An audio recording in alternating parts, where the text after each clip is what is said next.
बिस्मिल्लाहिर्रहमानिर्रहीम। अस्सलामुअलैकुम स्टूडेंट्स, कैसे हैं? मोहम्मद अब्बास अपने यूट्यूब चैनल मेहर अब्बास एजुकेशन ट्यूब मैथ के साथ और आपके लिए physics 9th class unit number 5 का एक अहम टॉपिक आर्टिफिशियल सैटेलाइट्स की वीडियो लेकर आया हूं। एक और टॉपिक है इसका जिसके अंदर हम इसकी मोशन की इक्वेशन ड्राइव करेंगे। वो भी स्मार्ट सिलेबस का हिस्सा है और ये भी स्मार्ट सिलेबस का हिस्सा है। तो आर्टिफिशियल सैटेलाइट्स को शुरू करने से पहले you are requested to subscribe my YouTube channel if you are new at my channel, and if old one and not click till my channel, please subscribe, click bell icon to get new videos notification.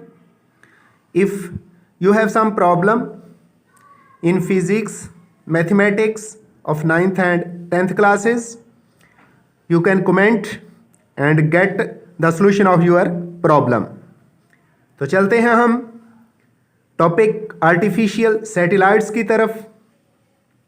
सबसे पहले इनको define करते हैं, examples देते हैं, फिर इनकी importance यानी यूजेस उनको एक्सप्लेन किया जाएगा और फिर कुछ और रिलेशंस हैं उन पर बात की जाएगी।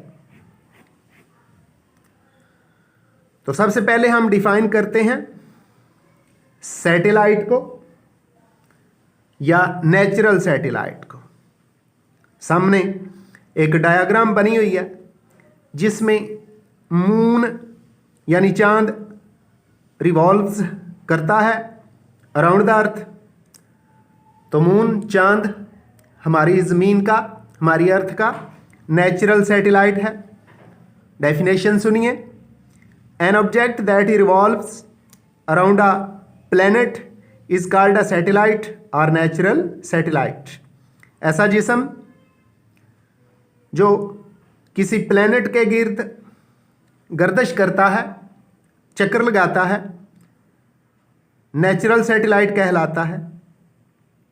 For example, the moon revolves around the earth, so moon is a natural satellite of our earth. अब चंद एक यूजेस इंपॉर्टेंस बताते हैं नेचुरल सैटेलाइट्स की। सबसे पहली बात, मुख्तलिफ किस्म के natural satellites have the force of attraction यानी centripetal force and centrifugal force, so they balance some other planets or objects. Satellites objects जो कि नेचुरल हैं वो मुख्तलिफ प्लैनेट्स पर, मुख्तलिफ दूसरे ऑब्जेक्ट्स पर अट्रैक्टिव फोर्सेस लगाते हैं। उनमें सेंट्रीपिटल और सेंट्रीफ्यूगल फोर्स पाई जाती है, इसलिए वो हमारी इस यूनिवर्स के अंदर मुख्तलिफ चीज़ों को बैलेंस करते हैं। So we can say that the balance of our universe is due to their force of attraction, centripetal force and centrifugal forces. Number 2, moon, for example moon, earth, इनकी अपनी लाइट नहीं है।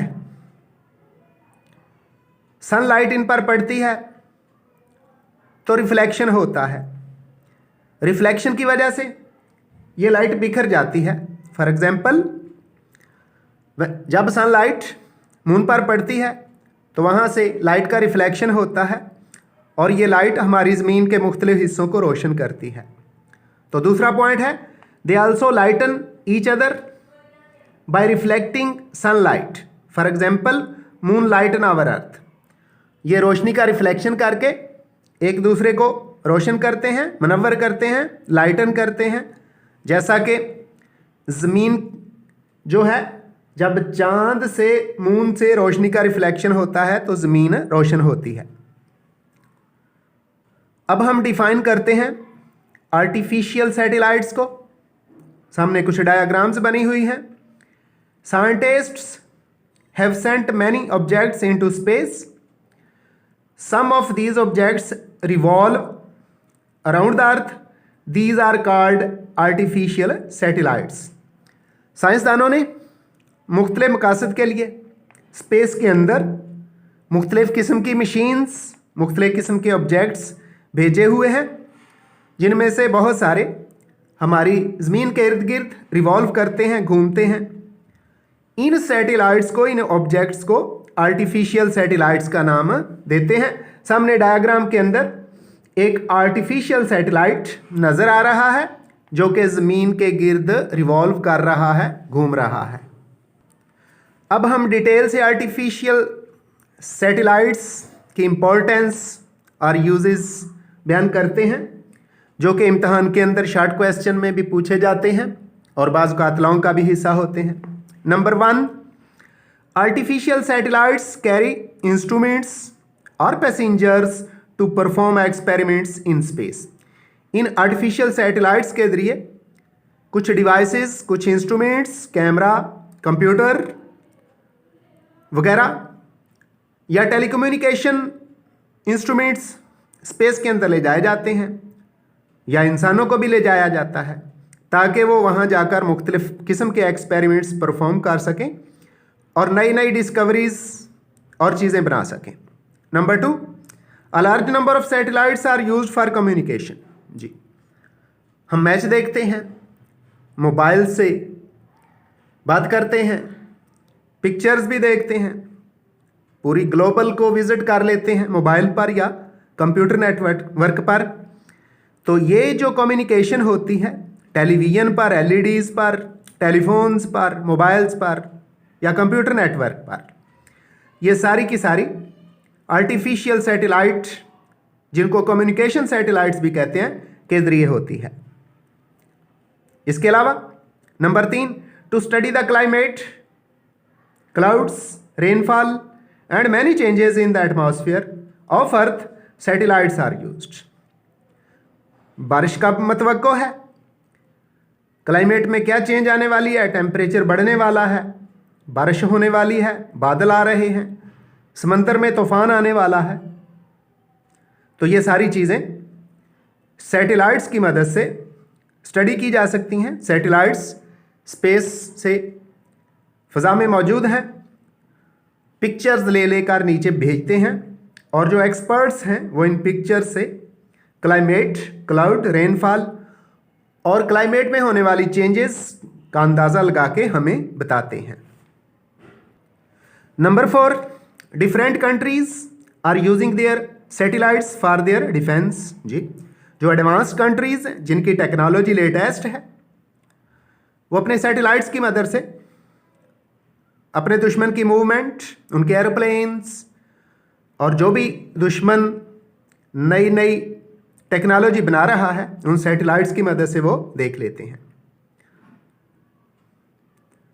अब हम लॉन्चिंग के बारे में जानते हैं कि सैटेलाइट की लॉन्चिंग कैसे होती है। Large number of artificial satellites have been launched in different orbits around the earth. तो बहुत ज़्यादा सैटेलाइट्स को मुख्तलिफ ममालिक ने फ़ज़ा में भेजा हुआ है, जो ज़मीन के गिर्द मुख्तलिफ हाइट्स पर, ज़मीन के मुख्तलिफ ऑर्बिट्स के अंदर ज़मीन के गिर्द घूमते हैं। They take different time to complete their one revolution. जी, तो इनकी जो रेवोल्यूशन है, इनका जो मुकम्मल राउंड है, मुकम्मल चक्कर होता है, वो इनकी हाइट, इनके रेडियस के एतबार से होता है। अगर रेडियस ज़्यादा है तो ज़्यादा टाइम लेते हुए ये सर्कल कंप्लीट करते हैं।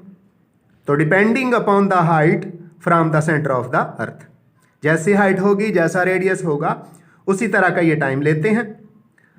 Depending upon their distance h from the centre of the earth. अब थोड़ी सी डिटेल है कम्युनिकेशन सैटेलाइट्स की,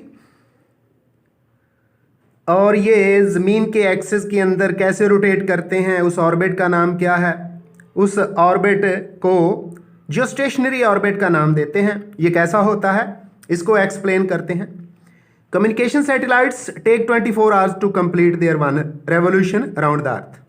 जी, सैटेलाइट्स को इस तरह भेजा जाता है, उनका रेडियस इस तरह सेट किया जाता है, उनकी स्पीड इस तरह एडजस्ट की जाती है कि वो ज़मीन के गिर्द अपने ऑर्बिट में रहते हुए 24 आवर्स के अंदर एक राउंड कंप्लीट करते हैं। और हम जानते हैं तकरीबन approximately earth also completes it's one rotation about its axis in 24 hours approximately. और ज़मीन भी तकरीबन अपने एक्सिस के गिर्द 24 घंटों के अंदर एक चक्कर कंप्लीट करती है।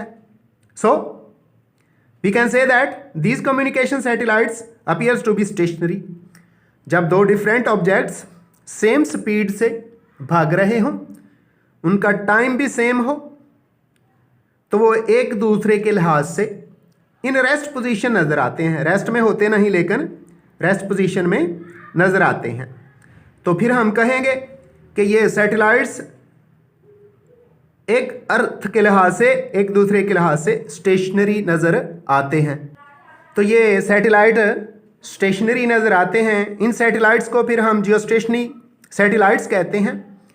और फिर ज़मीन के इर्द गिर्द जिस ऑर्बिट में ये रिवॉल्व कर रहे होते हैं, उस ऑर्बिट को जियोस्टेशनरी ऑर्बिट का नाम दिया जाता है। अब थोड़ी सी इंपॉर्टेंट बात एक और, जीपीएस। ये शार्ट क्वेश्चन भी पूछा जाता है। जीपीएस क्या है? ये किसका एब्रीविएशन है? G mean global, P mean positioning, S mean system. यानी GPS means global positioning system. इसका मीनिंग है कि दुनिया के अंदर ऐसा सिस्टम जो किसी वक्त भी किसी भी चीज़ की एयर में, वाटर में या लैंड पर पोजीशन को लोकेट कर सकता है। So GPS is global positioning system, is a satellites navigation system. It helps to find exact position of an object anywhere on the land, जमीन पर, ऑन द सी, समंदर में, और इन द एयर या हवा के अंदर। जीपीएस, अब इसके अंदर कितने सैटेलाइट्स हैं? क्योंकि 24 आवर्स हैं, वन डे है। जीपीएस यानी ग्लोबल पोजिशनिंग सिस्टम जो है एक कंप्लीट सिस्टम है, consist of 24 earth satellites. These satellites revolve around the अर्थ। ये 24 सैटेलाइट्स होते हैं जो जमीन के गिर्द घूमते हैं, और हर एक सैटेलाइट एक दिन के अंदर 2 चक्कर जमीन के गिर्द अपने मुकम्मल करता है। और फिर जो स्पीड एडजस्ट की जाती है वो 3.87 किलोमीटर पर सेकंड होती है। और ये जो 24 सैटेलाइट्स हैं जिनको हम जीपीएस सिस्टम का हिस्सा बनाते हैं, जो नेविगेशन के लिए इस्तेमाल होते हैं, यानी हवा में, ज़मीन पर या समंदर में किसी चीज़ की सही सही पोजीशन का पता चलाने के लिए इस्तेमाल होते हैं, उनकी स्पीड 3.87 किलोमीटर पर सेकंड होती है। आइंदा मिलेंगे एक नई वीडियो के साथ। दुआ में याद रखिएगा। अल्लाह हाफिज़।